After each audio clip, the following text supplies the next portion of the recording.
and tools on gamifying our education, our training activities, both in higher education and in industrial setups.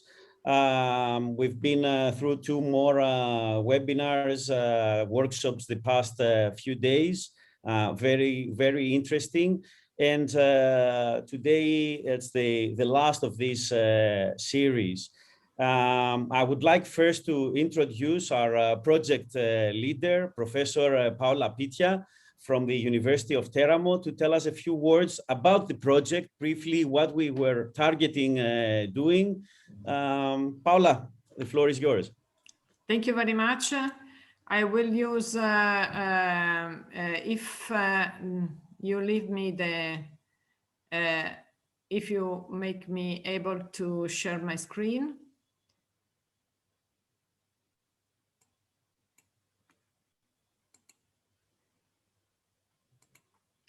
Just, I will use my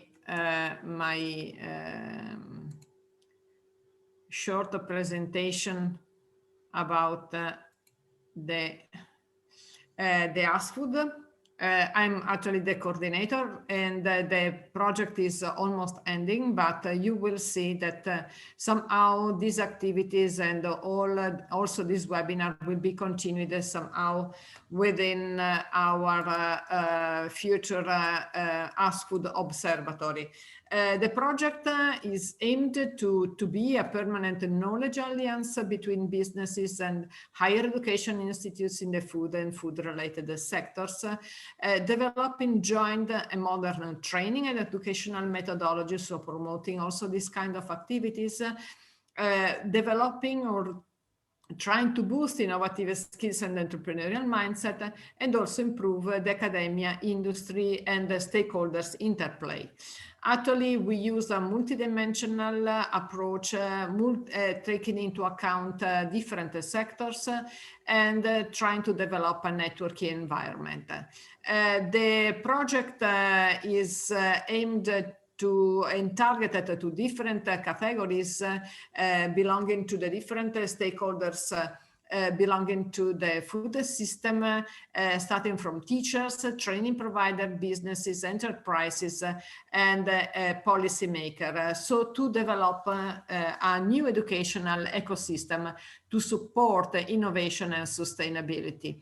Actually, we have been working on many activities, and several are the products that have been developed.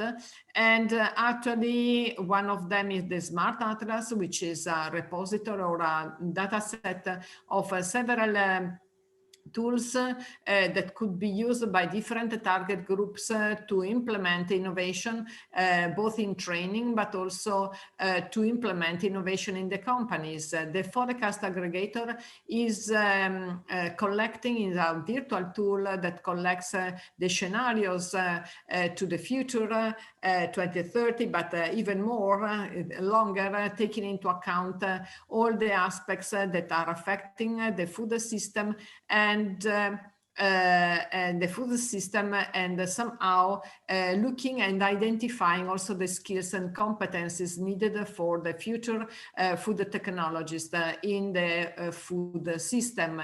The interactive training gap identifier has been launched in January as a tool to identify skills need and training needs from people that is already either in the higher education or already working. As you could see here, we have been working on new training and new methodologies. I mean, supporting the trainers and the teachers in learning new methods, including this, the gamification aspects. And in the past 2 days, 2 main important webinars, training webinars have been held in this respect. Another activity that we have designed and piloted is the reverse incubator. And I would like to invite you to have a look to the website of Agrifood to find all the activities that are currently running.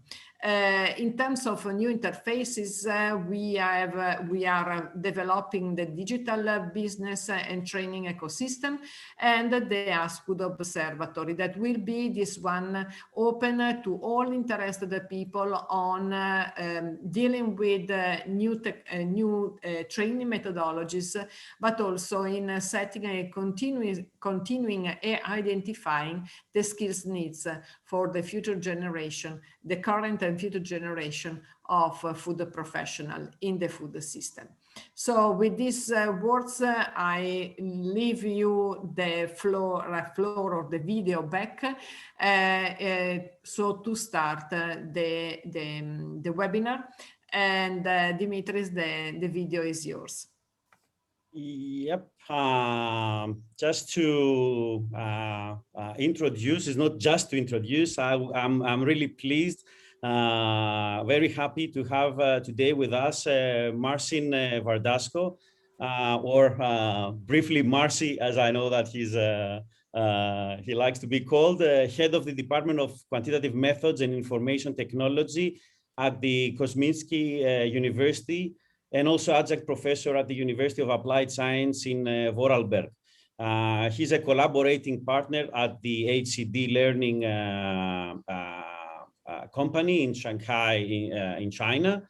And since 2003 is a trainer and developer of simulation games, gamification systems for education, businesses and consulting. He is also an author of many publications on games-based learning, serious game design.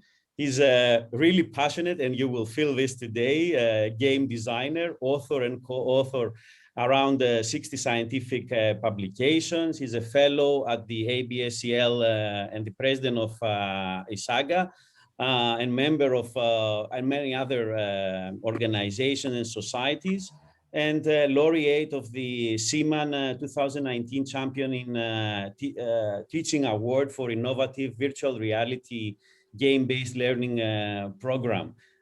So it's really an honor, Marcin, having you today with us, and really look forward to listen to you with all these great things that I know you have in your presentation. Marcin, the floor is yours. Thank you, and thank you for the invitation. It's a real pleasure. And of course, I'm really passionate about games, so I always welcome the opportunity to talk about them and spread the information and love for games. Thank you for the great introductions. I'm also very interested in this area as well. So this is for me a double opportunity to be the host of this webinar. So you introduced me. I want this as basically this as I work at the Kosminski University. We also cooperate with many organizations and also with also industry, especially, for example, we do a lot of projects with the video game industry, which is closest to us, which gives us also a lot of opportunities. I hope you see my presentation, everyone, so we can start.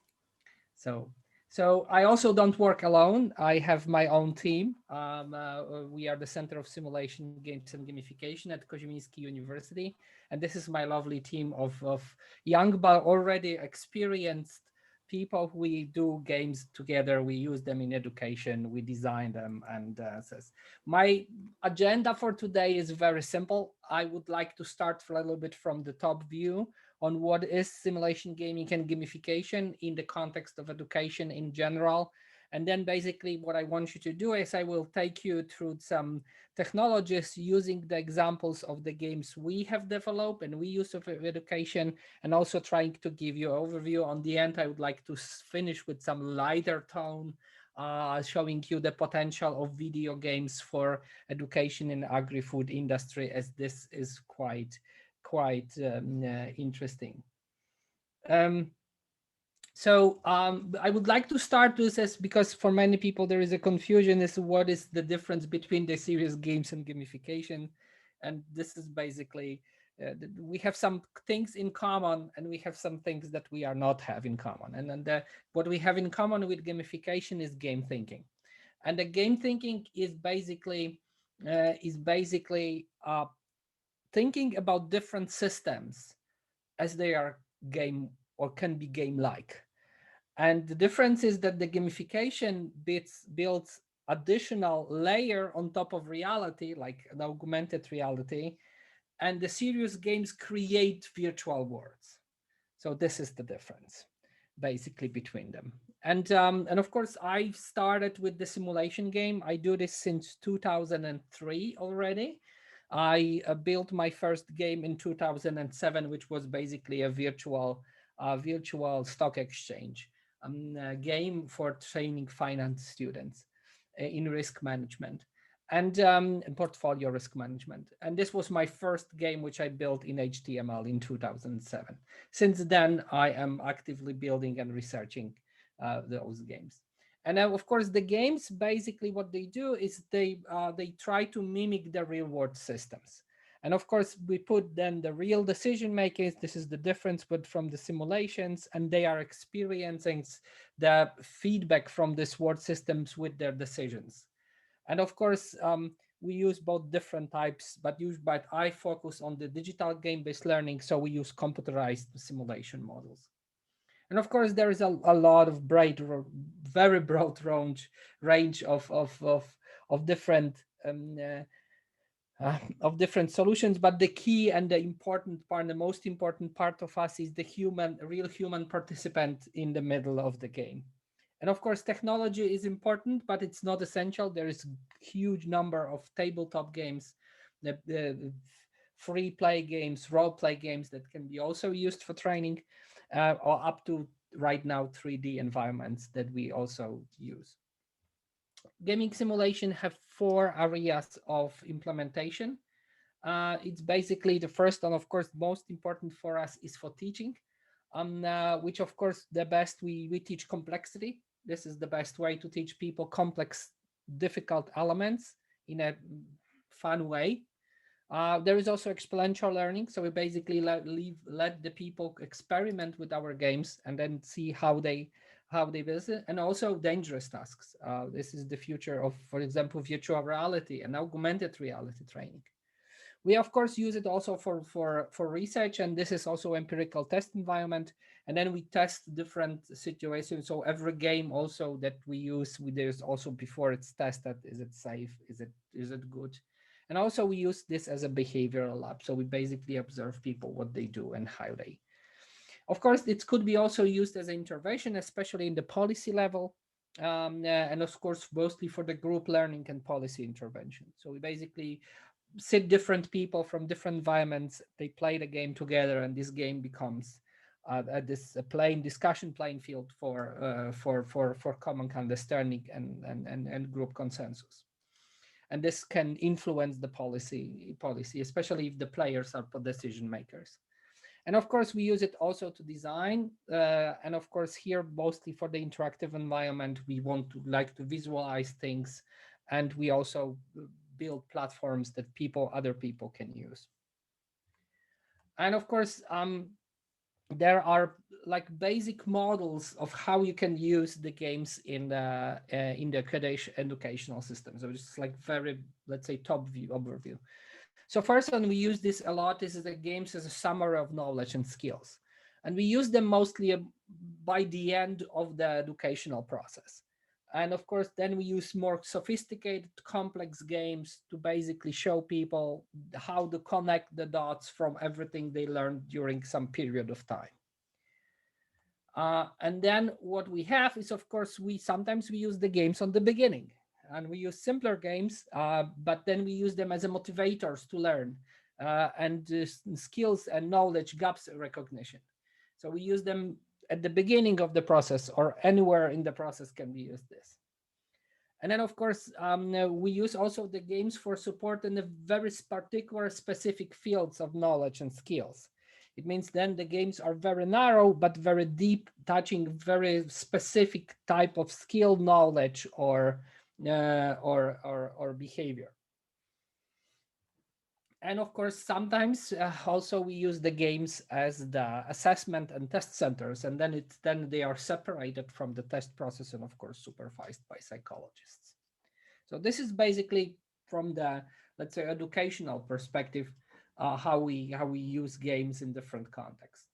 And of course, there are different types of games. We have free form games, so the games basically require just people and room and some basic artifacts like maybe paper and pens. We have role play games. For example, negotiation skills can now very well. There's a lot of negotiation game skills, role play games that train the negotiation skills, but not only.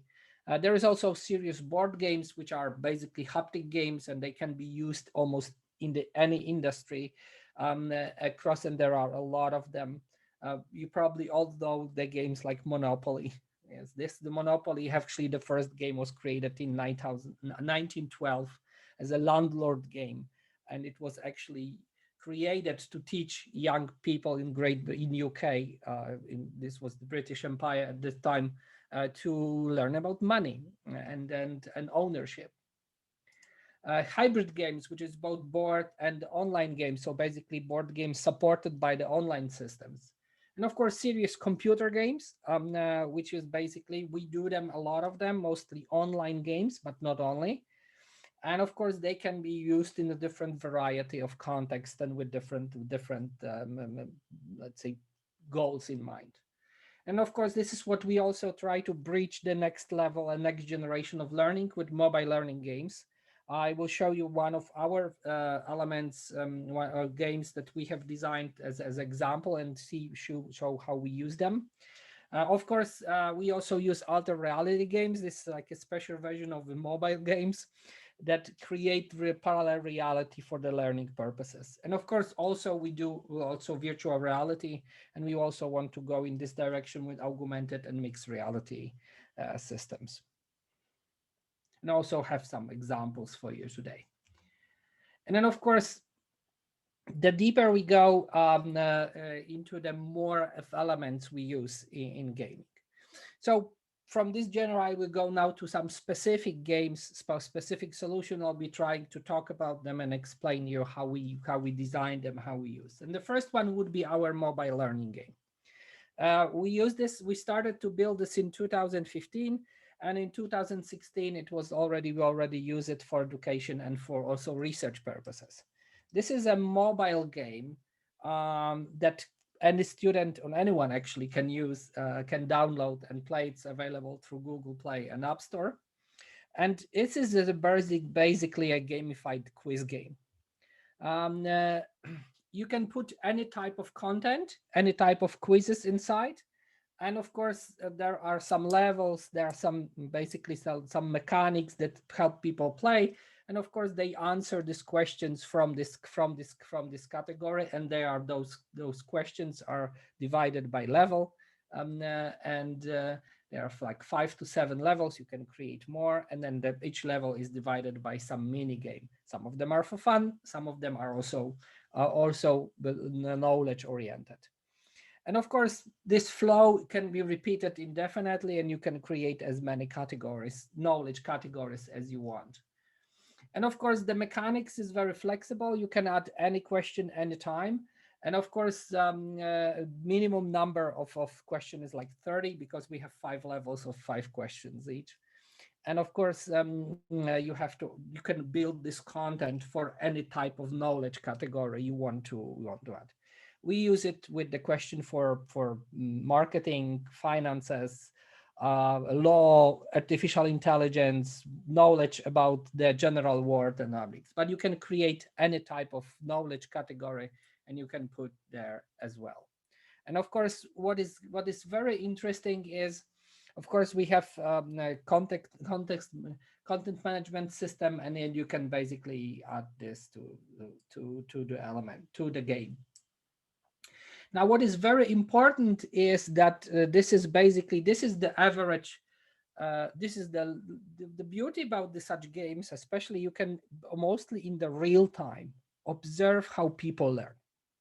Now, what is this graph is showing? This graph is showing the trials and how far they are from the perfect score. So how good they were playing. As you can see with the every next gameplay, so if the student is playing around 20 times, we can pretty assure that he can manage like 80-90% of the questions which are in the game. And they are knowledge oriented. We did also experimentation, and we saw that that a lot of people is bridging, especially those who had problems at studies, are bridging that knowledge gap faster with the mobile learning game. And this is very big because it's called micro learning.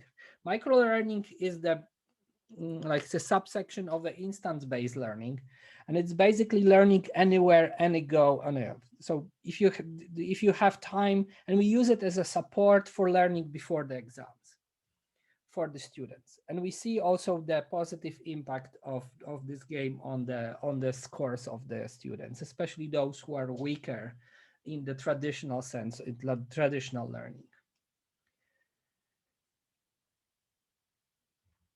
The next one we're going to show you is a game we have developed with the European Union support, and then we have carried it forward, and it's called Hotel Stars.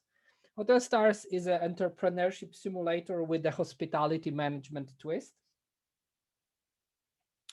And it's built together with the whole, like a complete entrepreneurship training for people who had, and the game was to have to try how to teach people complex economics world and systems, especially those who are maybe younger or they had never before access to the knowledge of economy and finance management. So we built this from the scratch. This is the game that is touch scheme optimized. It has very interactive map and design. It has also growing complexity. We have also tutorial and onboarding, and of course storytelling through the comics, and of course an advisor. It features almost all the areas of modern management, but we very, let's say, steadily giving the players, along with the very interesting story, ability to step into this world without much of the stress.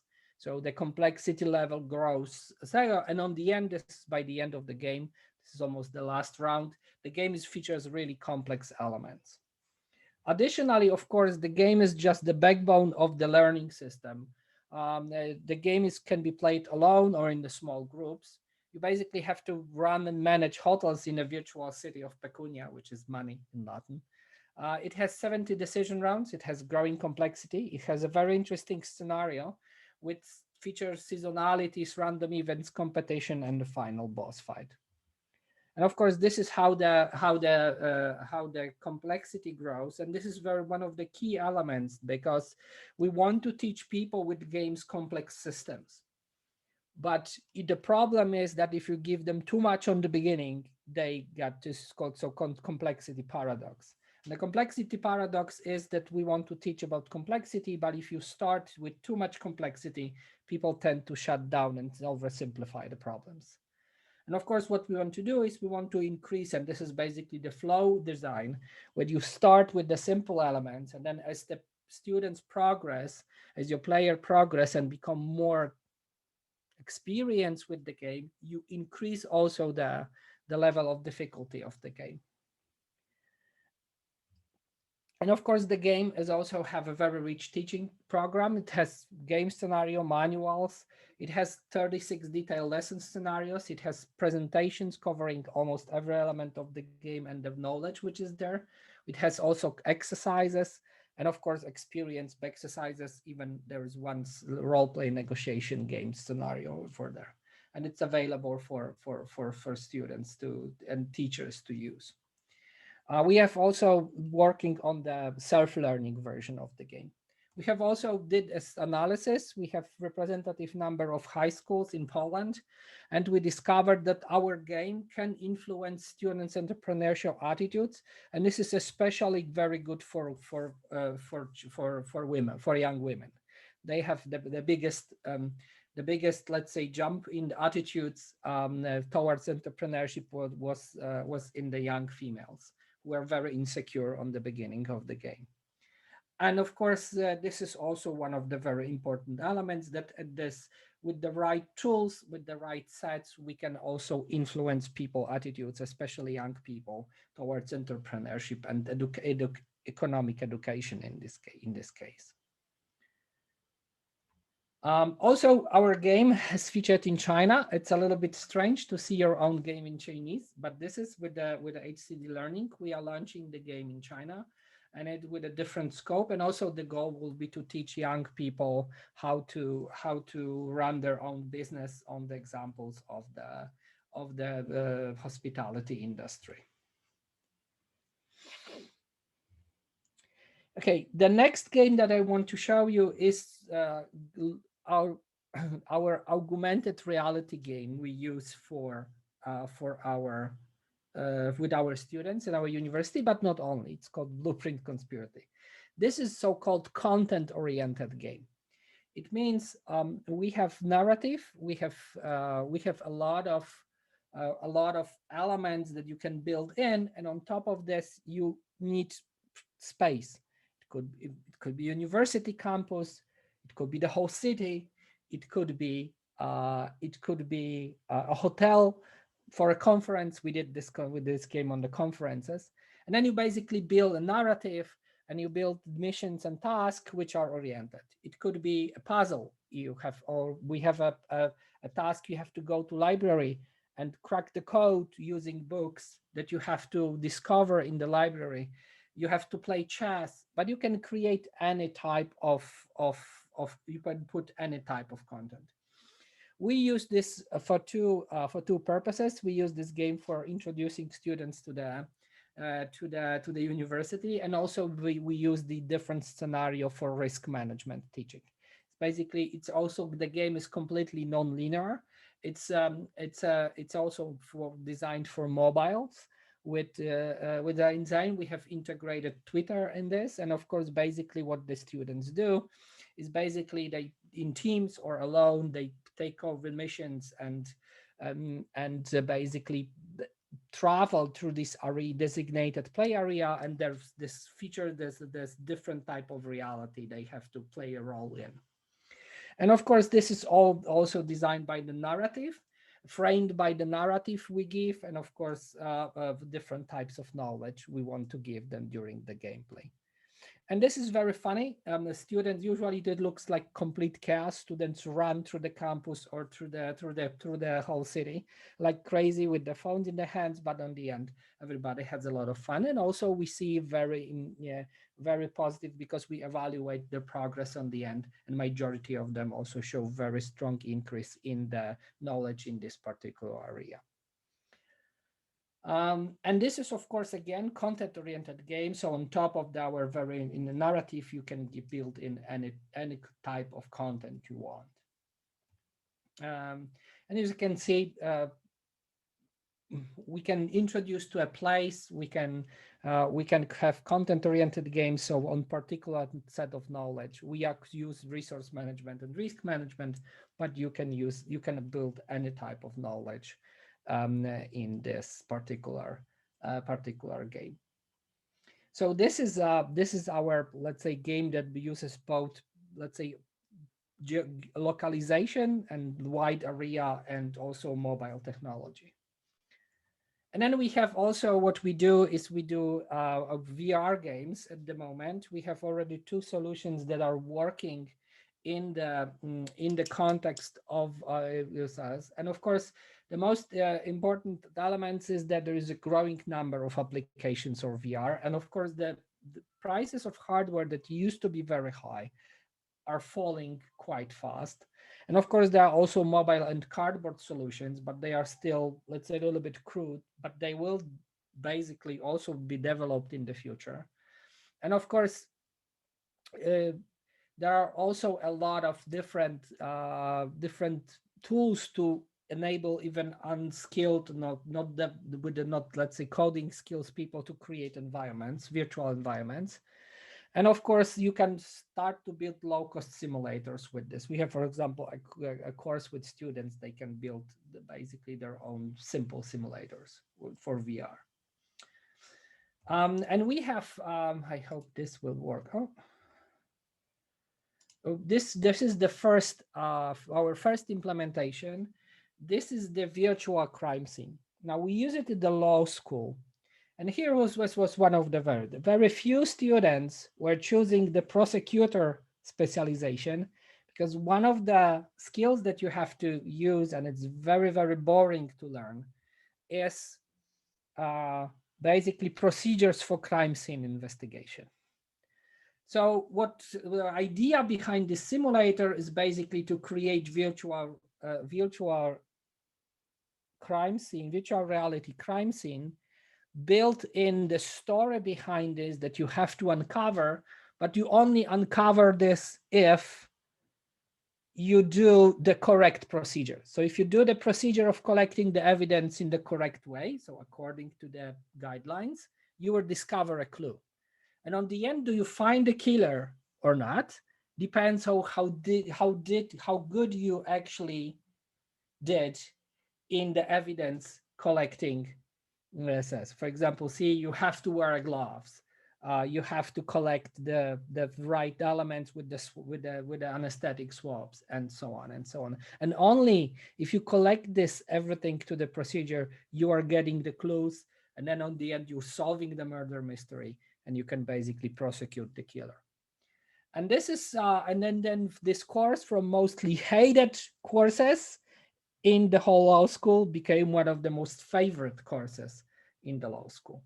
Of course, this is a virtual environment, but this is an example of how you can turn learning even of very boring stuff from the point of view of students, but very useful elements, like a learning of procedures, could be cleaning procedures, could be safety procedures, in very let's say fun way, and also very interesting and immersive way. So people want to come back, want to try new scenarios.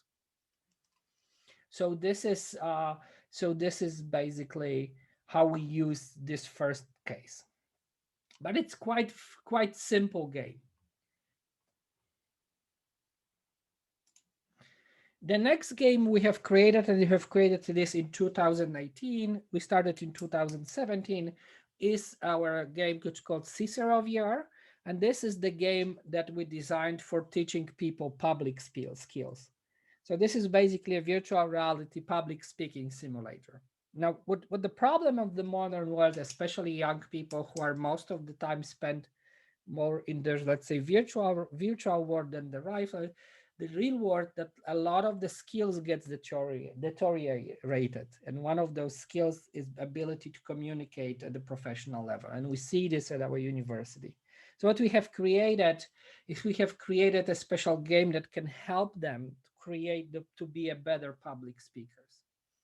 And of course, we have the game with the whole learning program.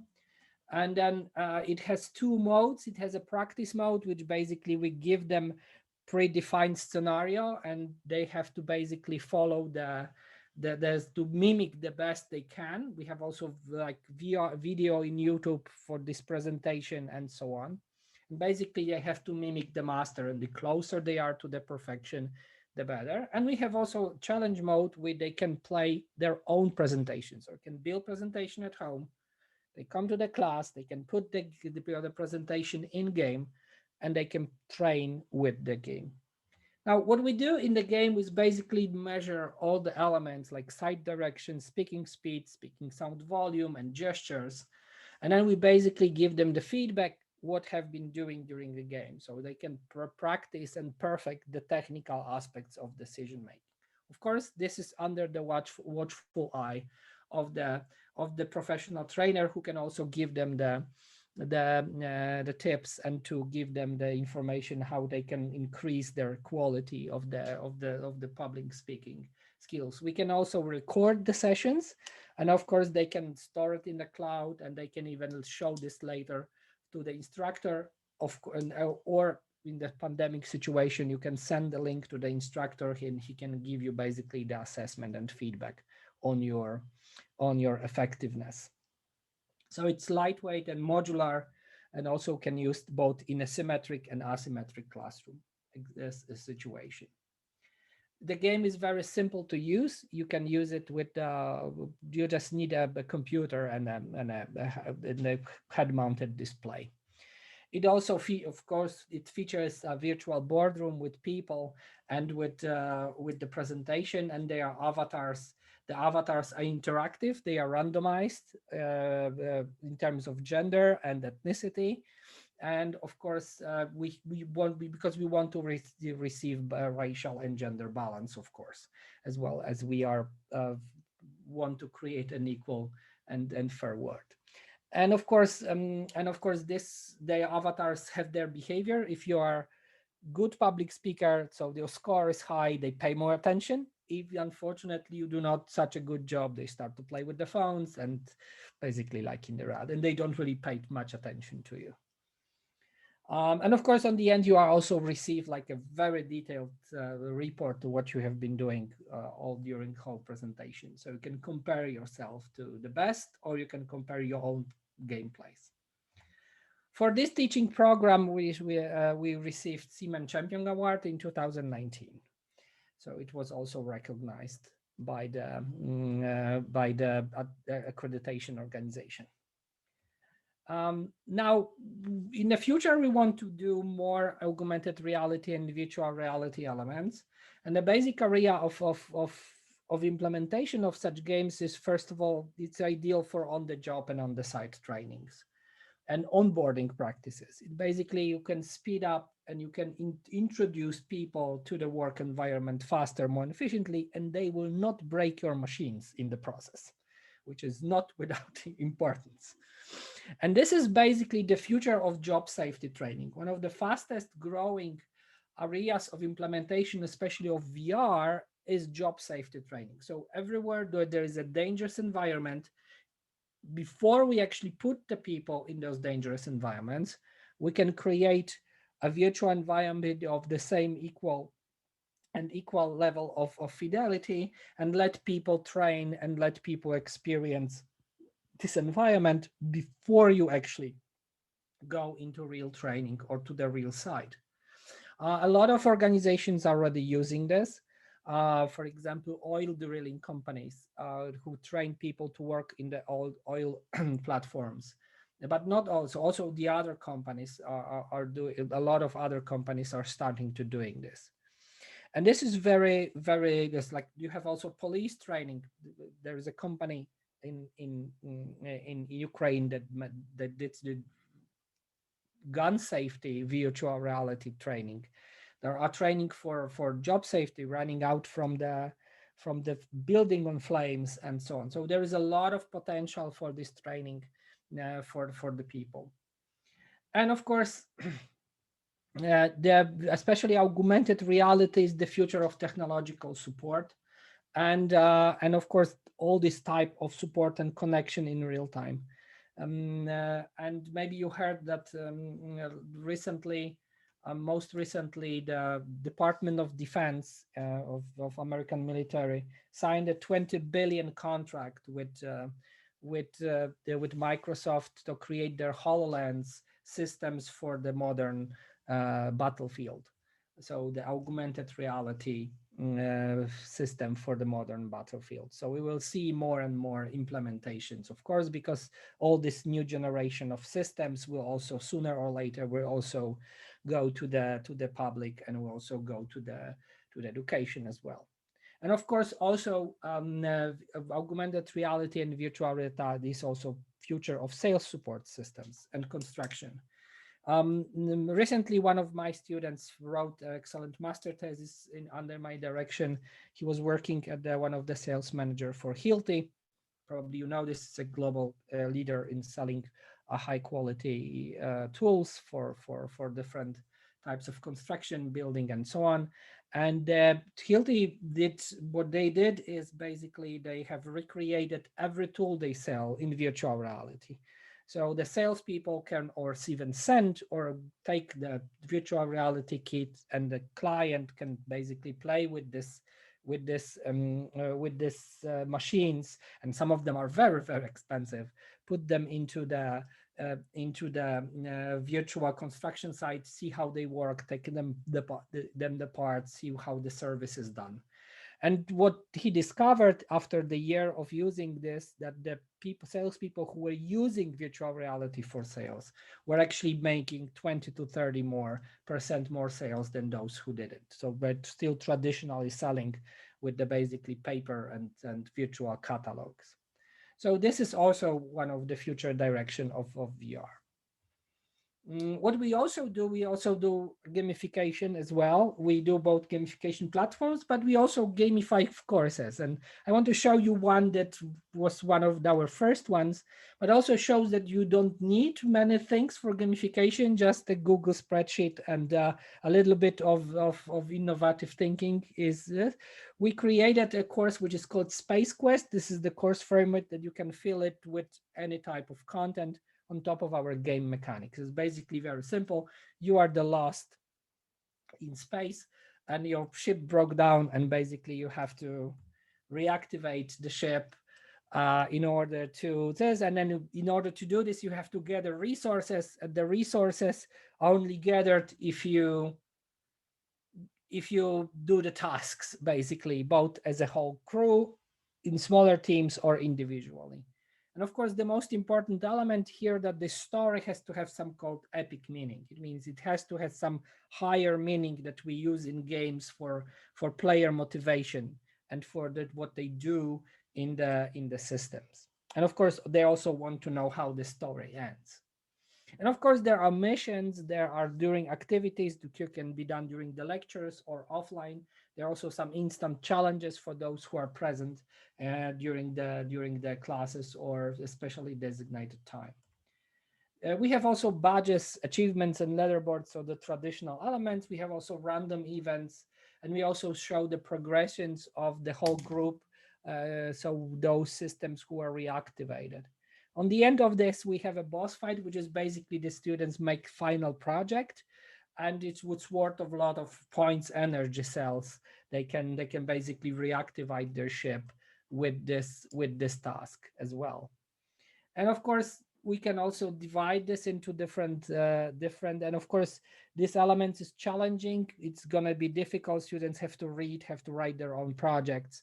And of course, the key is to motivate them, not just only by the need of knowledge, but also by the digital storytelling and narratives within the organization. And we did this everything with basically PowerPoint, Google spreadsheets, and some the basic elements like writing stories and drawing some basic graphs and these graphics that we actually used from this.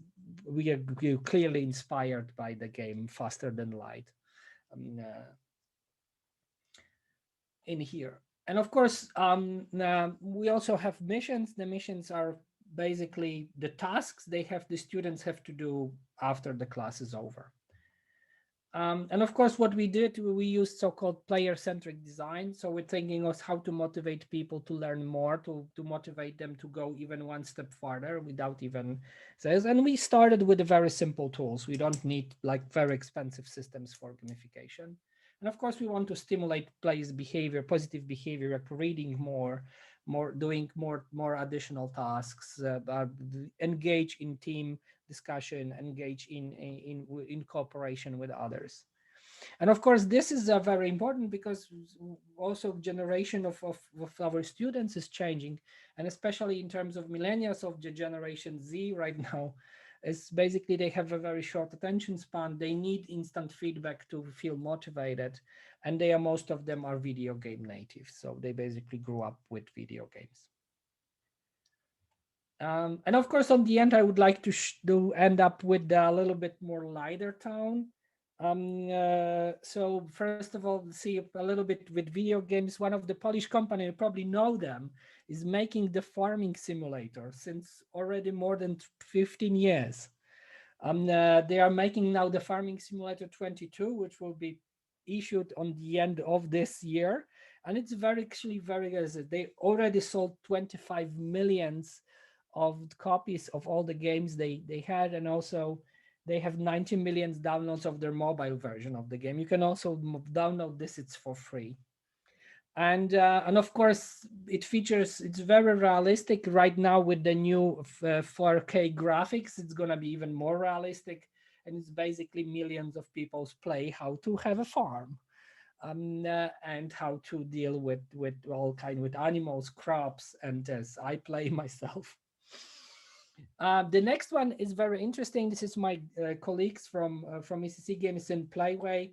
They've made a farm mechanic simulator, which is basically you can build and fix tractors, all kinds of 100 of them. It's probably you basically, and the whole trick is that this is the technological aspect of this are very accurate. It means they are actually accurate engines. And again, this was also, they also car mechanic simulator and play mechanic simulator. So, and they have actual 3D models almost every part, and they are accurate. It means you have to, and also the way you build it and rebuild it is also built in the procedure. So this is actually, let's say a very close between learning game and actually a fun game. It's like entertainment game. And of course, this is also, and it's also those games are very popular, especially like, for example, car mechanic simulator is very popular in China. And there's a lot of people are playing those games. Right now in the beta test is also Test Maker, which is the simulator of the restaurant, both in the cooking level and in the management level. So this would be probably very interesting. It has a very positive reviews. So you can also use this, and also using a not so serious element like SimCity also is used. There has a, let's say, video. There's also educational version of that game, and actually turning the games into the educational tool, even if they are entertainment games, can be very beneficial for motivation of people. Like giving the U.S. Army have like shooter games to actually show people how it's to be in the army, and they are very successful recruitment tool. I'm also cooperating with the Klabater games, and the Klabater games is making a lot of simulator, and this is one of the recent games I worked with them on this. This is a moonshiner. This is basically the situation that you are a moonshiner in somewhere in Kentucky or in the Appalachian Mountains. Or in Virginia, and you basically are making moonshine. What is interesting, they have also very sophisticated model that actually the chemical process of brewing is of making moonshine. So distillation process is very accurate. I was cooperating. I was one of the authors of the economical model for this game, because of course you also sell this, you run from the police, and so on and so on. So this is also this is a story-driven game. So this is also but this is quite accurate technical model, and of course it's relatively easy then to be turned into the actually educational tool. And I would like to, let's say, so what is the key element of the here discussion? So first of all, I created, and this is my invention, this is I call it the engagement wheel. And of course, we always start with the learning content, and the content is the key.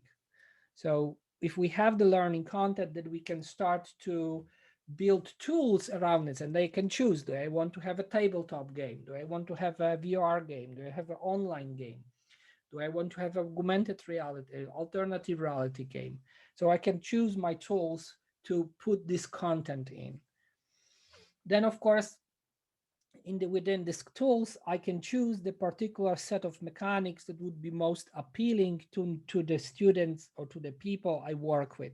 And you probably heard to the gamification how important it is to adapt and adjust these designs and mechanics for the particular people. And of course, the most important and most, let's say, motivating mechanic is an instant feedback. And the more and more frequent feedback we give them, the more engaged they will be, because the feedback also builds meaning. And meaning in games is ability to connect the experiences from the virtual world to the real life world. And of course, this is built through the analysis, debriefing, and meaning and feedback. Sorry. And of course, this creates emotions. And this is very important because the emotions are, let's say, glue for our memory. And they still say, I teach the same students for years now, since 20 years. And sometimes during like some meetings with our alumni, some people come to me and say, I remember we had so much fun, or we had so many experiences there, or we lost or we won. But the key is they remember the emotions and the elements that come to it. And of course, this creates engagement, and both in the short and the long term. And basically this wheel never ends. Basically what we try, and of course we try to always use different tools, different techniques, emerging technologies in order to bring more, better, higher quality learning for the students. Also on the end, also in the context of what we are now in pandemic, and I am closed in this room with my computer for last 14 months. And I must say that the games have gave me a lot of, let's say, also joy, but also hope that still people want to participate and engage even in the difficult situations. And of course, here then how we can turn difficult and sometimes from the point of view of our students, even boring stuff into more, let's say, effective, more engaging learning environments, and of course more effectively teach them for the future to actually make them a better people, better worker, more skilled, better for the job market. And of course, this is our goal also as our in our center. We want to basically create better tools for learning, and people everywhere can use. And this is basically it. I hope we'll have some discussions. I hope this also, I do not bore you too much.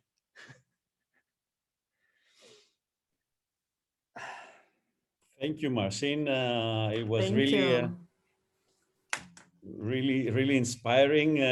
You bombarded us with a lot of cool things. Let's see questions from the audience.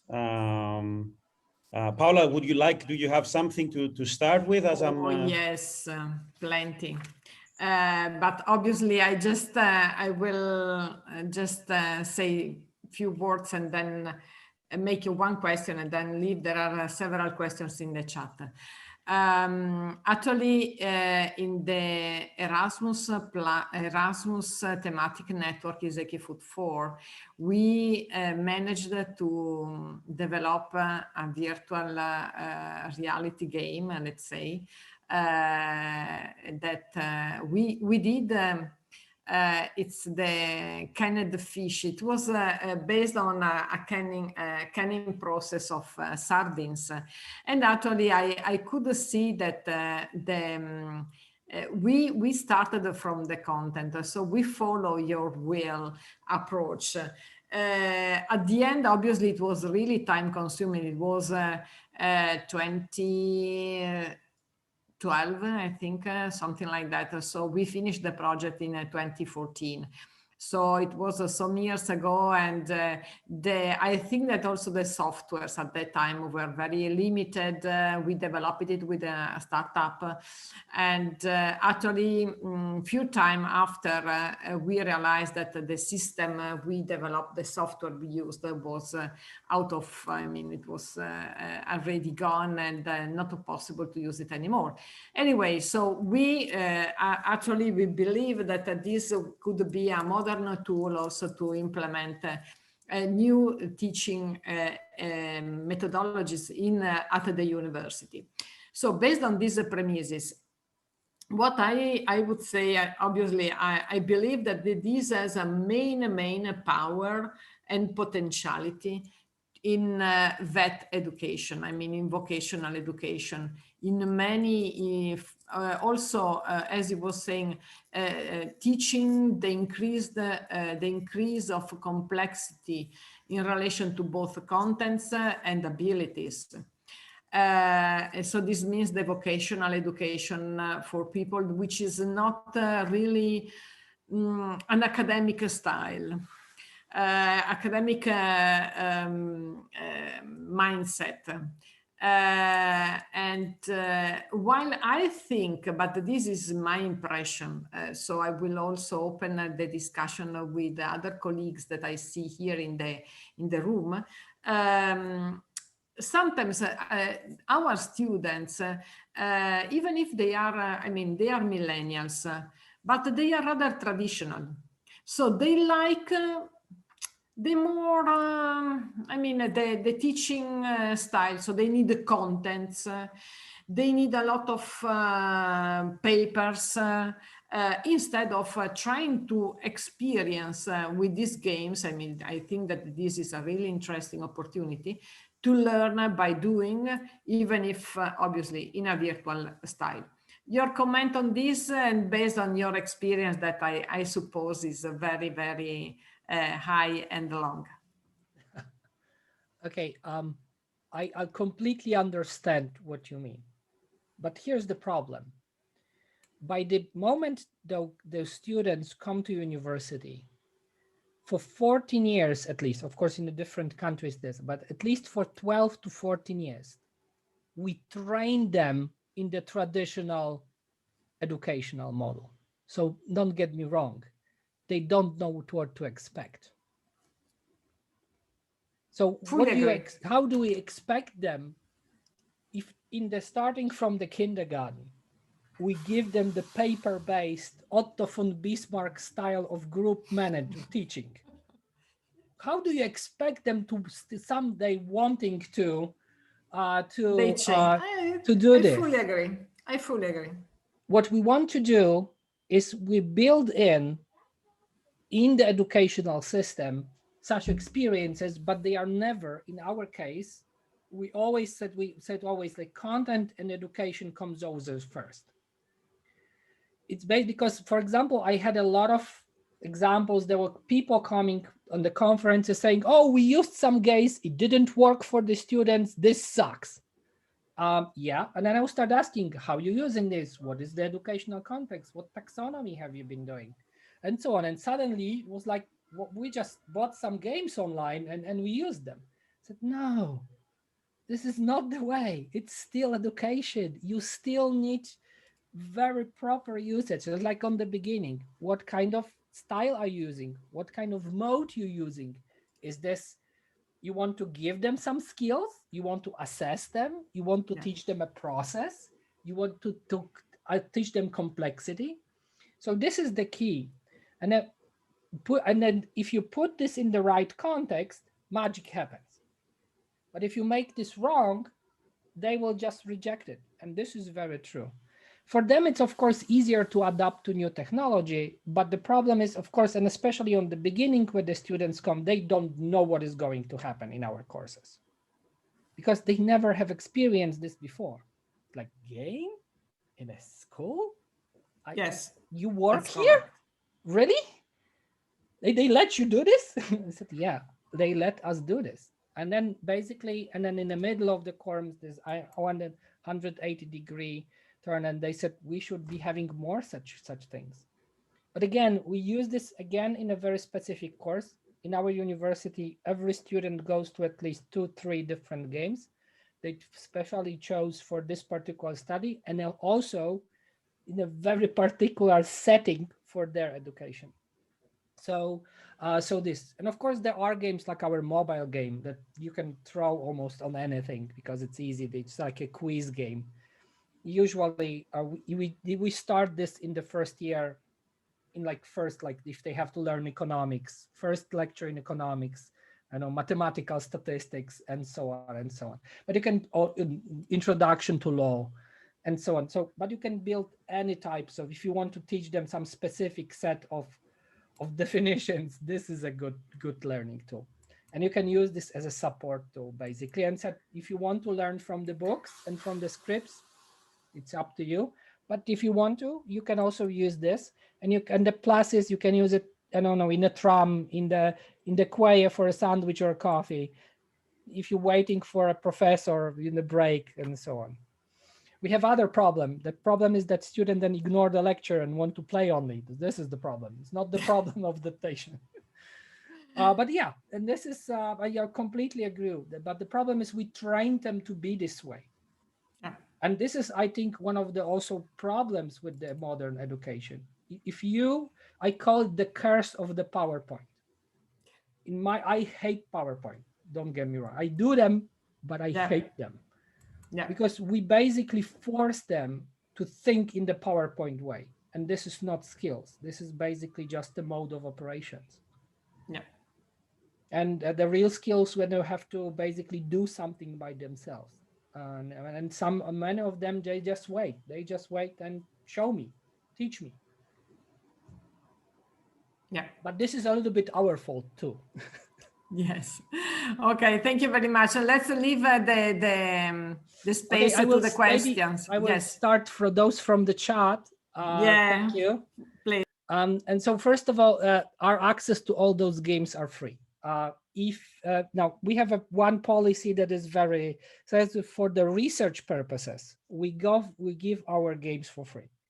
It means any game we did, you can have it for free, as long as they are for the non-profit research purposes.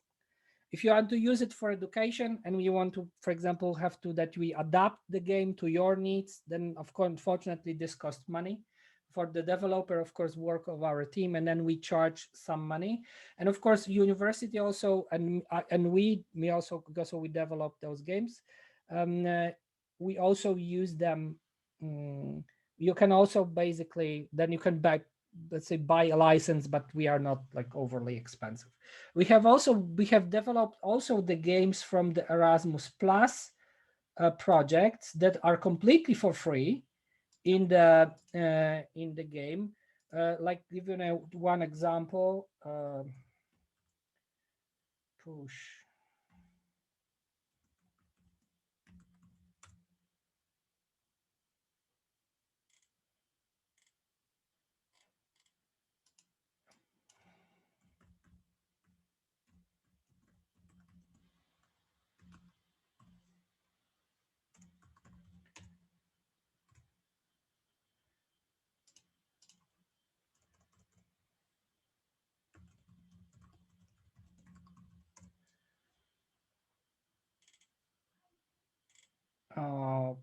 Let me also,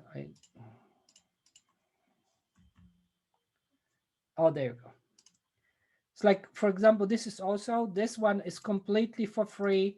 It is to teach basics of economics to people who are creators.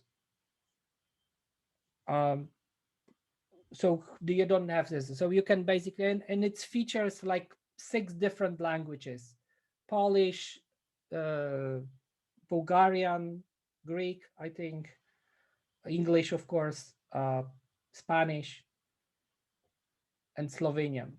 So because this was the product project. We have also the game, the blending, a game for the communication, but we are in the process of moving the website.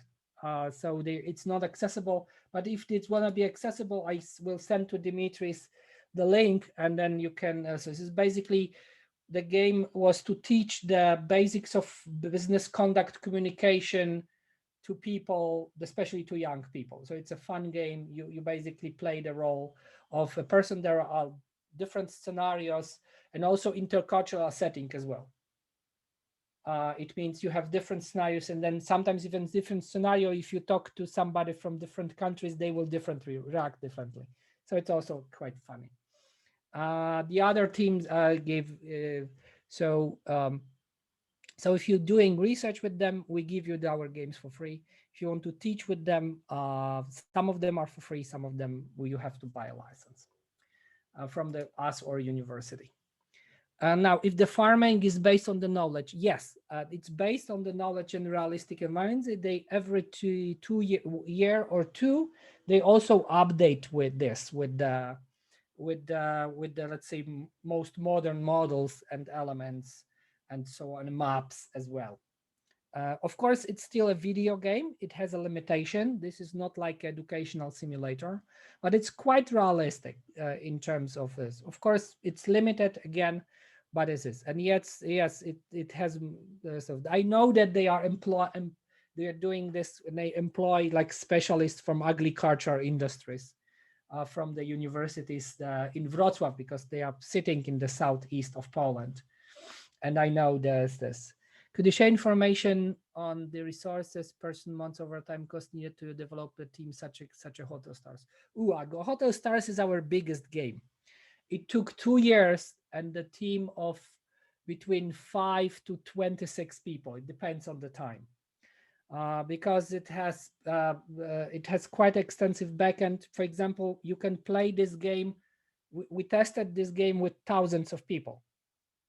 So you can have in one course, you can have even 20,000 people as long as the server will hold this number of people. Of course, we never play this. One instructor cannot play with more than 100 people, because then it's too many people to handle, because you still want to have debriefing. You still want to talk to them. But this is quite a lot.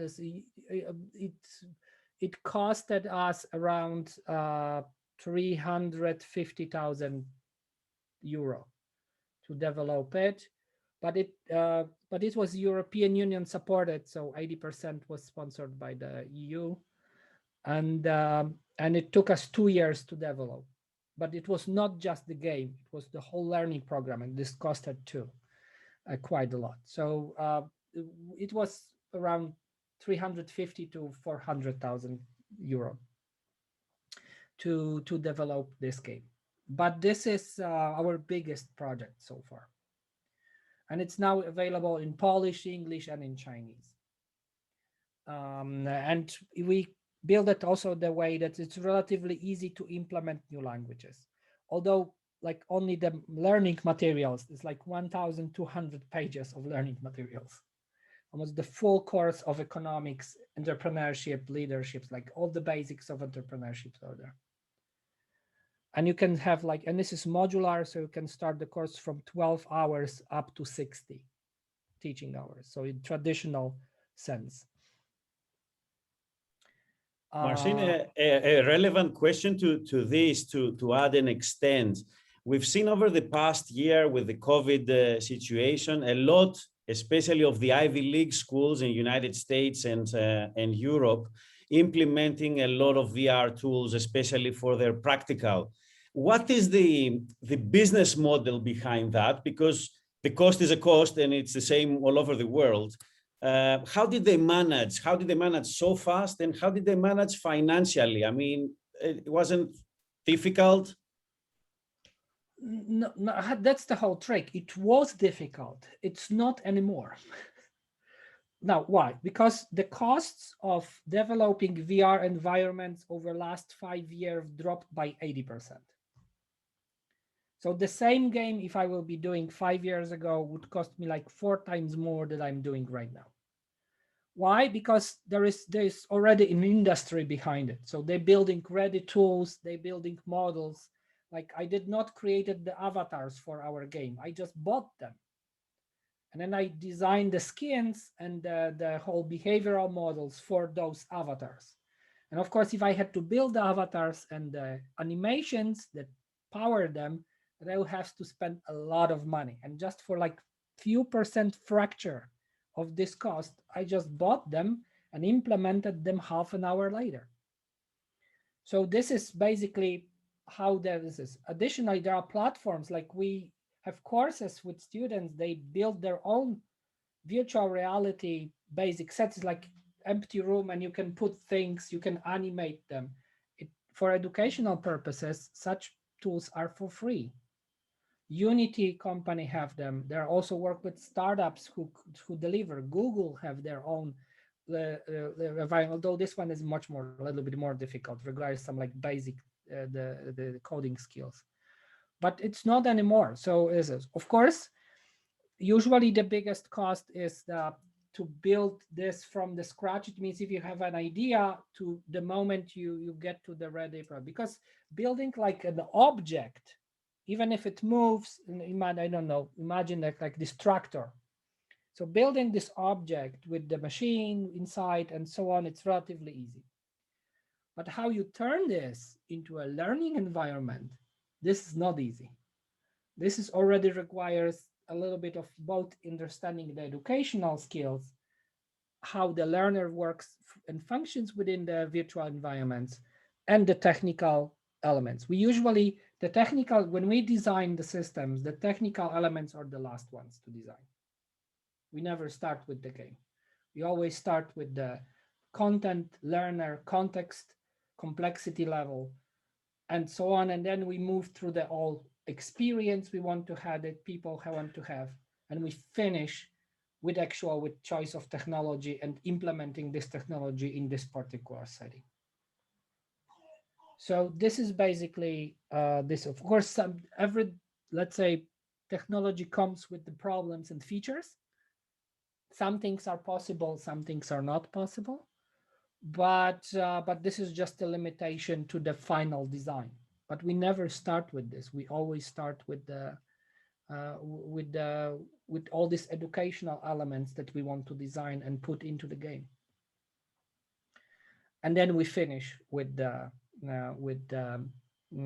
actual technological design. It's interesting, though, how many people were involved, because over this past year, the educators and primarily, the faculties of universities, they were not, lying down sleeping, they were teaching. But at the same time, there were scientists doing the topic input to these tools. And this is really amazes me how they caught up with the time. So the experience on that, you developing these tools, who are the people who are putting the input, the topic experts? Are they young scientists? Because I can imagine if you ask me right now to contribute, it depends. I don't have time. Okay, it depends. Usually what we do is we always have experts, and they usually go. For the hotel industry, we contacted, like in Poland and abroad, like 20 different managers or owners of hotels, basically, and we interview them, and we showed them the design, and they were saying, okay, this is fine, this is not good, change this. So this is basically it. For the communication game, we had like 2 professional public speakers. They both teach public speaking, and they also do the TEDx and so on. And they were basically our help. So every single time we have a game that we are not, let's say, because we are not experts in many of those things, but we don't have to be, because we always have the experts. If we mimic the real world system, like if we have a particular case study, I don't know, imagine you have, a milk production supply chain. Okay. And we basically go to those people, we learn the system, we are the systems analysts.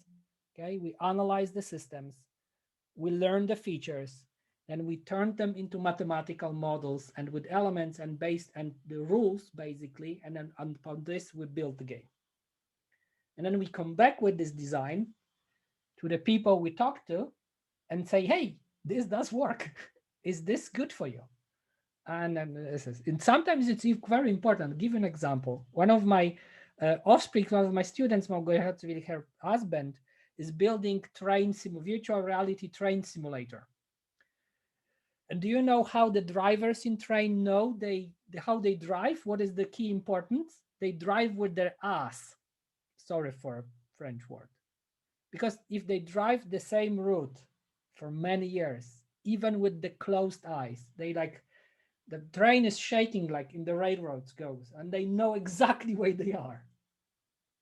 So if you don't build this into the seat, and the virtual reality is not real, because they don't feel this in the bum.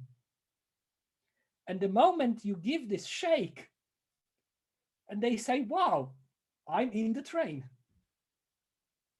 And this is like these features we want to have.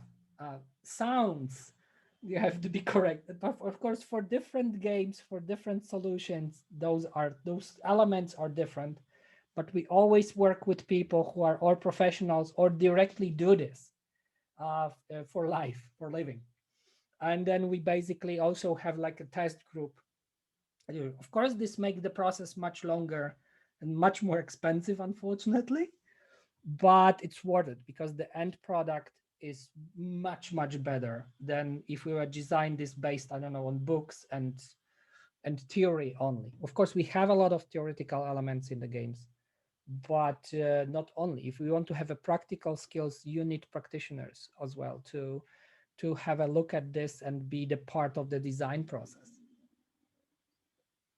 So we basically hire people or interview people or observe systems, and then we basically try to mimic them in the games.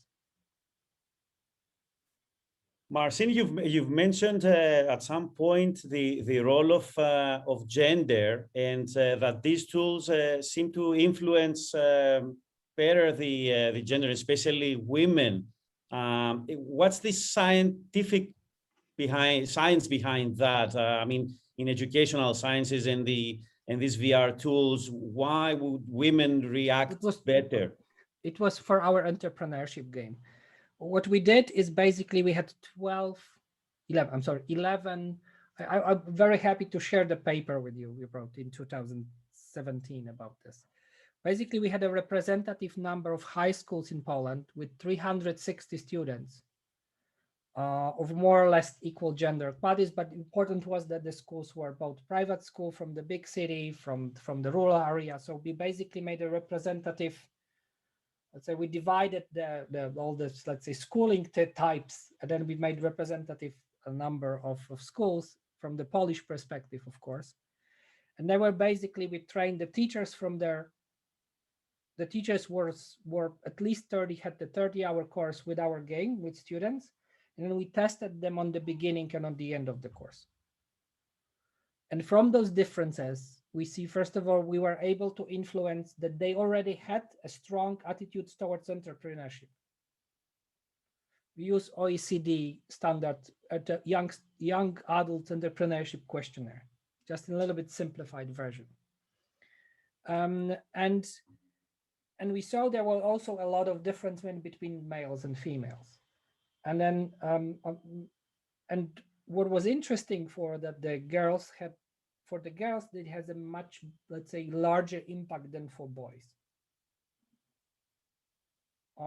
I think because of the still this bias for the traditional role of a man and a woman. Poland is a very Catholic country, and this plays a little bit of role here as well. So the intercultural, let's say, differences are also important. I would never say that this would work for any other country. We did this here for Poland. This is representative. But still we design, if this is an issue, like for example, for VR, we do make female and male avatars for players because it does matter for them. So there's this.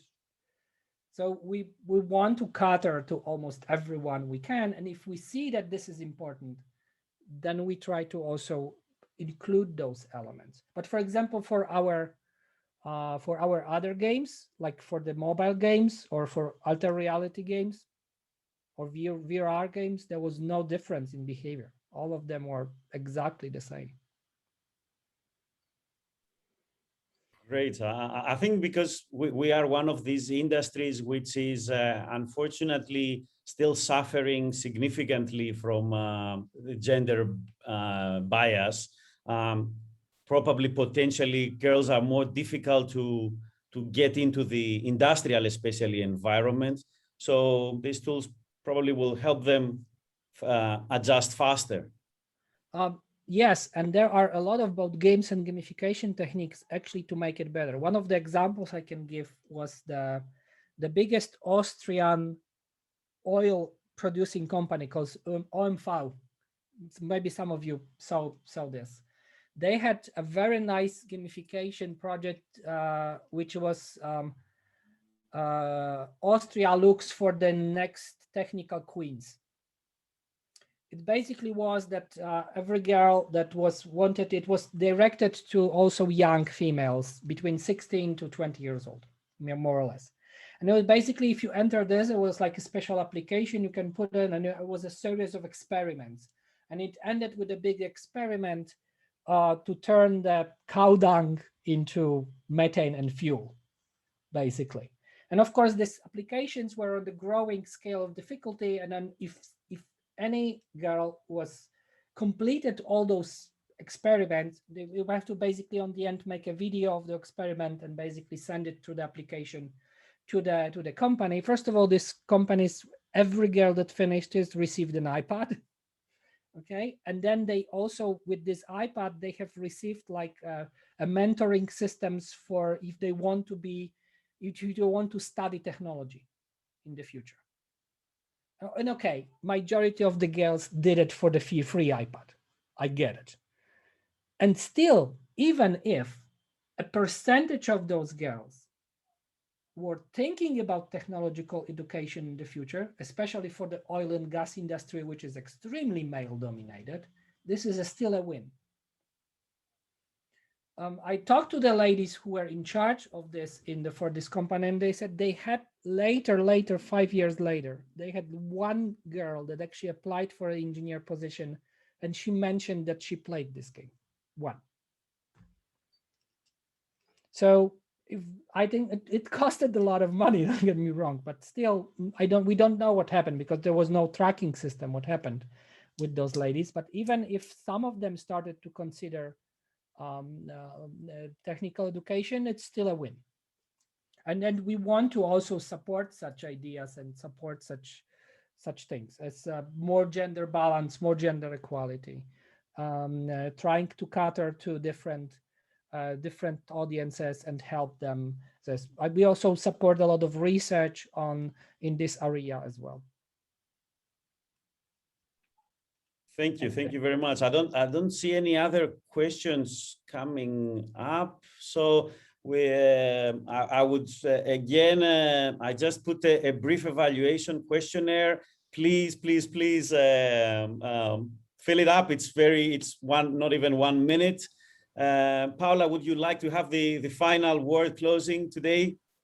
Okay, thank you very much, Marcin, because your contribution to the webinar, also to the Gamification Academy, actually was really valuable for us and for all the participants. We are recording Can I say that in the presentation, and I will send the copy to thank you very much, Dimitris, of this presentation, so you can download it. There is also my email there. So perfect. If you have later on any questions, you can. Yes, this is absolutely. Yeah. I'm also quite active on LinkedIn. You can also get me there as well and ask me questions, and then we'll. Let's open. Yes, let's open for possible collaborations. This is absolutely something that we can also take into account for future projects.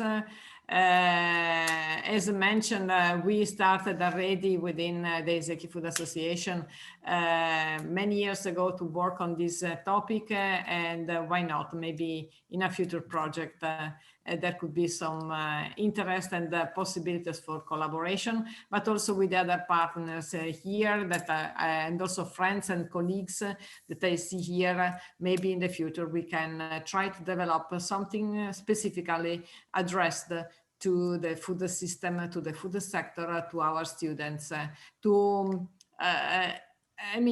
are many potentialities in terms of transversal skills that we don't think it's possible to teach by gamification. And I think that maybe we have to explore a little bit more. So thank you very much again. Thank you, Dimitris, also for moderating the session this morning, Marcin as well. And I hope to see you soon in another event organized by the Gamification Academy that we hope, we are thinking also to include in the Agrifood Observatory that will be launched soon. Thank you very much and see you soon.